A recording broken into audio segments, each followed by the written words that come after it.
Hey guys, Sasha from Mobile Geeks, and we are taking a look at the new Amazon Kindle Fire HD, and we're trying to compare it with the very first generation of the Amazon Kindle Fire. That's the one over here. Let me just switch it on. Oh, and by the way, I'd love to point out that Amazon has a signature power button here. It was already awkward on the very first one, and it's even more awkward on the second generation because it's sometimes hard to really find it. Let's take a look at the different devices. Well, first of all, what you see is they have different lock screens, right? On the first generation, you could kind of have a wallpaper in the background. On a second generation, if you're not paying the extra $15 premium, you're constantly getting commercials and ad campaigns on there. Let me just give you an idea. So that was Amazon MP3. Let's switch it on again. You know, want to watch the newest or want to buy the newest Blu-ray, Titanic. The words, where are the Ultra books? Okay, they're not showing up anymore. Well, anyways, both of them are sporting a 7-inch display. And while the first generation had a 1024 by 600 resolution, the second generation has a 1280 by 800. Both of them are sporting also 1 gigabyte of RAM.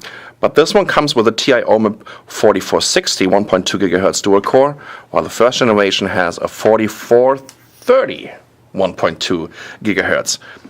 I think this one had 8 gigabytes of RAM, and there's a 16 and 32 gigabyte version of the new Kindle Fire. Okay, let's just take a look at the new home screen. It's almost the same. So what you have is this little carousel, the slider, where all your apps, all your media, content, MP3s, whatever are showing up. And I tell you what, this is kind of weird when you're downloading like 30 MP3 albums and a bunch of magazines and a bunch of apps, you're just scrolling and scrolling and scrolling. But the difference compared to the first generation is that now, as soon as let's head over here to this content, arrested development, you're immediately getting recommendations. So Amazon tries everything to keep you in their ecosystem. On the first generation, you are just having content on here and apps and whatnot, and you could kind of save apps over here on this shelf, on this virtual shelf. Let's do a little size comparison. As you can tell, the second generation is very wide compared to the first one. It's a little bit thinner, doesn't feel so bulky anymore, and it's a little bit lighter. Hold on, it should be 5 grams. Yeah, I can tell this by just holding them in my hands. No, I've been reading the spec sheet. There's no camera on the back, both, but we have at least a camera on the front with the new one, while the first generation has no camera at all. What about connectors? Over here we have micro USB, a jack for your headset, and there's a power button. And that's about it, right? So, second generation comes here with a micro USB, HDMI.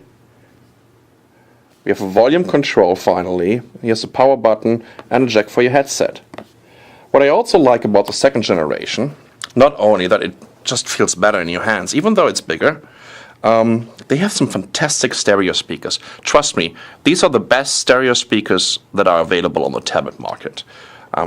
Speakers on both sides, so you're really getting an idea of the stereo effect, while the first generation, look, that's where the speakers were. Absolutely awkward again.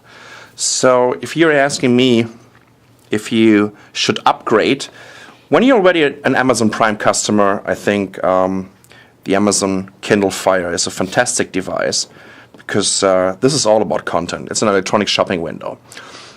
When you're just into 7-inch tablets and you want to get a tablet with a connection or with a connection to the Google Play Store, then you might want to take a look at the Google Nexus 7. So that's the new Kindle Fire HD. Over here we have the very first generation of the Kindle Fire. I was close to say Netbook News. I'm sorry, guys. I'm Sasha from Mobile Geeks. Thanks for watching.